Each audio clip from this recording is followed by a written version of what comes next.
Next topic is transparency. The ability of a material to allow light to pass through it is called transparency. Material की वो ability, वो क्षमता जिससे उसमें से लाइट पास हो सकती हो, वो कहलाएगा transparency. Materials which allow light to pass through them easily are called transparent material. ऐसे मटीरियल जिनसे लाइट ईजीली पास हो जाती है वो कहलाते हैं transparent material. Example, glass, water. Glass और वाटर से आराम से लाइट पास हो जाती है, इसीलिए वो ट्रांसपेरेंट मटीरियल है. Materials that do not allow light to pass through them easily are called opaque material. कुछ मटीरियल्स ऐसे होते हैं जिनके आर पार लाइट पास नहीं होती है, तो वो कहलाएंगे ओपेक मटीरियल. जैसे कि wood and metal are opaque. Metal और लकड़ी जो होती है वो ओपेक होती है, उसके आर पार लाइट पास नहीं होती है. Materials through which small amount of light can pass are called translucent material.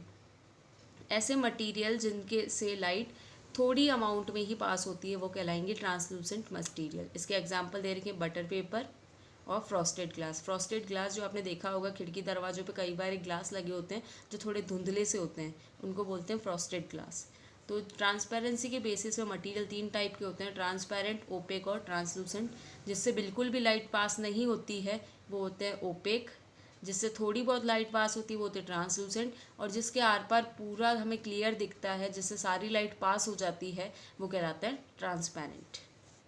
फिर हमें कुछ और प्रॉपर्टीज़ बता रखी है मेटल्स की. Other properties of metals. Object can be grouped in other ways too. इसके अलावा भी हम ऑब्जेक्ट को दूसरे तरीके से भी ग्रुप में बांट सकते हैं, कंडक्टिविटी के बेसिस पे. Metals are good conductor of heat and electricity. If an object allows heat to pass through it, it is called good conductor of heat. Metals जो होते हैं वो अच्छे कंडक्टर होते हैं हीट एंड इलेक्ट्रिसिटी के. अभी कंडक्टर क्या चीज़ है? अगर कोई भी ऑब्जेक्ट से हीट आराम से पास हो रही है, किसी भी ऑब्जेक्ट से अगर हीट आराम से पास हो रही है तो हम उसको क्या बोलेंगे? Good conductor. अगर उससे हीट जो है वो इजीली पास नहीं हो रही है तो हम उसको बोलते हैं बैड कंडक्टर. तो वो हीट उस किसी भी ऑब्जेक्ट से पास होती है या नहीं होती है, उसके बेसिस पे भी हम ऑब्जेक्ट को दो कैटेगरी में ग्रुप कर सकते हैं, गुड कंडक्टर और bad conductor. If an object allows electric current to pass through, it is a good conductor. If not, it's an insulator. अगर किसी ऑब्जेक्ट से इलेक्ट्रिक करंट आराम से पास हो जाए तो वो गुड कंडक्टर होगा. अगर नहीं पास होता तो हम उसको क्या बोलेंगे? Insulator. If an object is attracted by a magnet, it is magnetic. If not, it is non magnetic. Magnet, चुंबक जो होती है, अगर हम कोई ऑब्जेक्ट उसके पास ले जाते हैं और वो उसकी तरफ अट्रैक्ट हो जाता है तो हम बोलेंगे वो जो ऑब्जेक्ट है वो कैसा है? मैग्नेटिक. अगर वो उसकी तरफ अट्रैक्ट नहीं होता है तो ऑब्जेक्ट होगा non magnetic. Cooking vessels are therefore made of metals. Cooking vessels जो खाना बनाने के बर्तन होते हैं इसीलिए उनको मेटल्स का बनाया जाता है, क्योंकि मेटल्स गुड कंडक्टर होते हैं हीट के. Similarly electric wires are made of metals such as copper and aluminium. Electric wire जो होते हैं वो भी मेटल्स के बनाए जाते हैं, कॉपर और एल्यूमिनियम के, क्योंकि ये गुड कंडक्टर है इलेक्ट्रिसिटी के. Wood and plastic are bad conductor of heat and electricity. Wood और प्लास्टिक बैड कंडक्टर है हीट और इलेक्ट्रिसिटी के. That is why handles of cooking vessels are made of wood और प्लास्टिक. इसीलिए जो cooking vessels के handles होते हैं, हमारे जो बर्तनों के जो हैंडल होते हैं, जैसे इस डायग्राम में भी आपको दिख रहा है ये हैंडल, ये जनरली वुड या प्लास्टिक के बनाए जाते हैं. This allow us to hold hot vessels without burning our hands. Wood और प्लास्टिक का बनाने से क्या होता है कि हम उन हॉट वेसल्स को भी आराम से पकड़ सकते हैं, जिससे हमारा हाथ नहीं जलेगा. Similarly switches, switch boards and boards bodies of electric appliance are made of plastics. Switches, switch board या फिर जो हमारे जो भी इलेक्ट्रिकल अप्लायंस है, इलेक्ट्रिसिटी से चलने वाली चीज़ें हैं, उनकी बॉडी भी प्लास्टिक की बनाई जाती है, क्योंकि प्लास्टिक जो है वो इंसुलेटर है इलेक्ट्रिसिटी का. This prevent us from getting electric shock, जिससे हमें इलेक्ट्रिक शॉक नहीं हो लगेगा. Thus, we can also classify material on the basis of their ability to conduct heat and electricity. तो हम हमारे जो ऑब्जेक्ट्स हैं, मटेरियल्स हैं, उनको वो इलेक्ट्रिसिटी या हीट को कंडक्ट करते हैं या नहीं करते हैं, इस बेसिस पर भी क्लासीफाई कर सकते हैं. Again we are given a activity 7. Take a candle, place it on the table and light it. एक हमें कैंडल, मोमबत्ती लेनी है, उसको टेबल के ऊपर रखना है और उसको जला देना है. Hold a paper in front of your eye and try to see its flame. आप क्या करोगे? अपनी आंखों के सामने एक कागज़ रखोगे और उस मोमबत्ती की रोशनी को देखने की कोशिश करोगे. You will not be able to see it. आप उसको नहीं देख पाओगे अच्छे से। Rub a little butter on the paper, और उस पेपर के ऊपर अब क्या करो, थोड़ा सा बटर लगा दो और फिर उसको उस बटर लगे हुए पेपर से कैंडल को देखने की कोशिश करो। तो वो कैंडल जो है दिखेगी, बट वो पूरी तरह से क्लियर नहीं दिखेगी। अब जो हमने जो पेपर के ऊपर जब बटर लगाया है तो वो एक बटर पेपर बन गया, और बटर पेपर कैसा होता है, ट्रांसलूसेंट होता है। इससे कुछ ही अमाउंट में कुछ अमाउंट में लाइट पास होती है, जबकि पहले जो नॉर्मल पेपर था वो ओपेक था। नेक्स्ट हमें गिवन है क्लासिफिकेशन ऑफ ऑब्जेक्ट्स। हम ऑब्जेक्ट्स को कैसे क्लासीफाई कर सकते हैं। We have now studied the variety of things around us and their properties. अब तक हमने कई सारी चीज़ अलग अलग तरह की वैरायटी पढ़ ली चीज़ों की, और उनकी क्या क्या प्रॉपर्टीज़ होती है वो भी पढ़ ली। All the things have some similarities and differences between them. अगर हम सारी चीज़ों को देखें तो कुछ चीज़ों में सिमिलैरिटी होती है और कुछ में कुछ डिफरेंसेस होते हैं। Objects are arrange in group based on this similarity and differences, और इसी के बेसिस पर कि उनके अंदर क्या सिमिलैरिटी है, क्या डिफरेंसेस है, क्या समानता है और क्या असमानता है, उसके बेसिस पे हम ऑब्जेक्ट्स को अलग अलग ग्रुप में बांट देते हैं। जैसे आपकी स्कूल में भी बांटा गया होता है ना, 6th क्लास के बच्चे एक में, 7th क्लास के बच्चे एक में। तो इसी तरह से सिमिलैरिटी और डिफरेंसेस के बेसिस पर हम ऑब्जेक्ट्स को अलग अलग कैटेगरी में बांट देते हैं। Let us get it more clear with some simple everyday example. कुछ हमारे डेली लाइफ के जो एग्जांपल है उनके बेसिस पे हम और इसको अच्छे से समझ सकते हैं।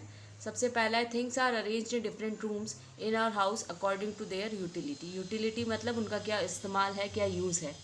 हमारे घर में जो चीज़ें होती है वो अलग अलग कमरों में रखी जाती है घर के, वो किस काम आती है उसके हिसाब से। जैसे अब bucket and mug in a bathroom, bathroom के अंदर हम क्या रखते हैं, बकेट, बाल्टी और मग रखते हैं। And utensils and gas cylinder in kitchen, और किचन के अंदर हम क्या रखते हैं, बर्तन और gas cylinder. If items are not placed accordingly it will be very difficult to locate and use them. अगर आइटम को हम उसके यूज़ के अकॉर्डिंग या उसकी सिमिलरिटी और डिफरेंस के अकॉर्डिंग नहीं रखें तो ये बहुत डिफ़िकल्ट हो जाता है कि हम उनको टाइम पे ढूंढ पाएँ और उनको इस्तेमाल कर पाएँ। अगर मान लो जैसे हमारे घर के अंदर सारी चीज़ें मिक्सअप पड़ी हो, किचन की, बाथरूम की और भी सारी चीज़ें अगर एक ही जगह पे रख दी जाए तो हमें बहुत ही इनकन्वीनियंट होगा, बहुत ही प्रॉब्लम होगी उनको ढूंढने में और उन्हें यूज़ करने में।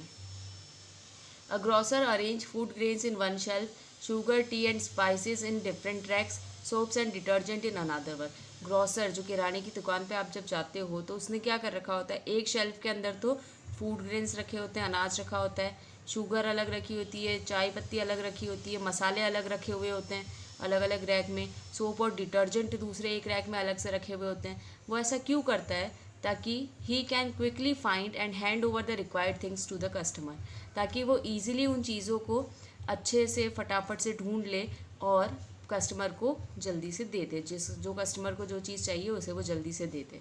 इसीलिए हमें बोला जाता है कि हमें भी हमारी चीज़ें सिस्टमैटिकली ढंग से जमा के रखनी चाहिए ताकि हमें वो अच्छे से मिल जाए टाइम पर और हम इजीली उसको यूज़ कर सकें।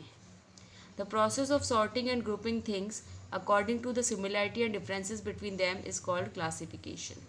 ये जो प्रोसेस है जिसके अंदर हम क्या कर रहे हैं, चीज़ों को अलग अलग छांट रहे हैं और उनके ग्रुप बना रहे हैं उनकी सिमिलैरिटी और डिफरेंसेस के बेसिस पर, ये कहलाता है classification. Classification is very important because classification हमारे लिए बहुत ज़रूरी है क्योंकि it makes the study of object easier and convenient. इससे हमारी जो उन ऑब्जेक्ट्स को पढ़ने, उनकी जो स्टडी करते हैं, उनके बारे में हम जो पढ़ते हैं वो ईजी बन जाता है और कन्वीनियंट बन जाता है। It becomes easy to locate object. इसकी मदद से, क्लासिफिकेशन की मदद से हम आराम से चीज़ों को ढूंढ सकते हैं, उन्हें लोकेट कर सकते हैं। सॉर्टिंग मटी makes our life more orderly and systematic.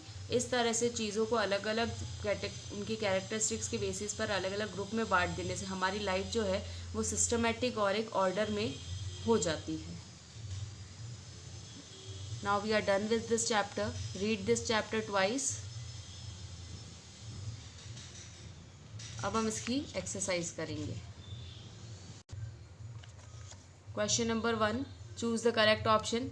Glass is, glass transparent होता है, उसके आर पार लाइट पास होती है। How many states of matter are there, total 3 states of matter होती है, solid, liquid and gas. Materials through which light can pass partially are called, partially जिससे आधी अधूरी लाइट पास होती है, थोड़ी बहुत लाइट पास होती है, वो कहलाता है translucent. Which of these are good conductor of electricity? Silver and copper जो है वो अच्छे कंडक्टर है इलेक्ट्रिसिटी के। Liquids which dissolve in water, वो लिक्विड्स जो पानी के अंदर घुल जाते हैं वो मिसिबल लिक्विड्स कहलाते हैं। Metals are, next question is fill in the blanks. Metals are good conductors of heat. Second है metals are good conductors of electricity. Third, grouping things on basis of the common properties is called classification. Nitrogen is a gas insoluble in water. The mass per unit volume of a substance is called density. Question number 3, true and false. A piece of wood, यहाँ पे weed लिखा हुआ है, double E है, इसको आप double O कर देना। A piece of wood floats on water, तो wood जो है वो वाटर के ऊपर फ्लोट करता है, तो ये ट्रू है।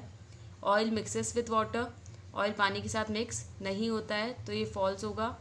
Sand settle down in water, sand पानी के अंदर नीचे की तरफ सेटल हो जाती है, तो ये ट्रू होगा। Chalk dissolves in water, chalk पानी के अंदर नहीं घुलती है, ये फॉल्स होगा। Stone is transparent while glass is opaque, stone transparent नहीं है, स्टोन पत्थर से हीट लाइट आर पार नहीं दिखती है, जबकि ग्लास जो है यहाँ पे लिखा हुआ है ग्लास इज़ ओपेक, ग्लास तो ट्रांसपेरेंट होता है, इसीलिए ये वाली स्टेटमेंट भी फॉल्स होगी। Just do this exercise in your copy. Question answer you have to do in your notebook. Thank you.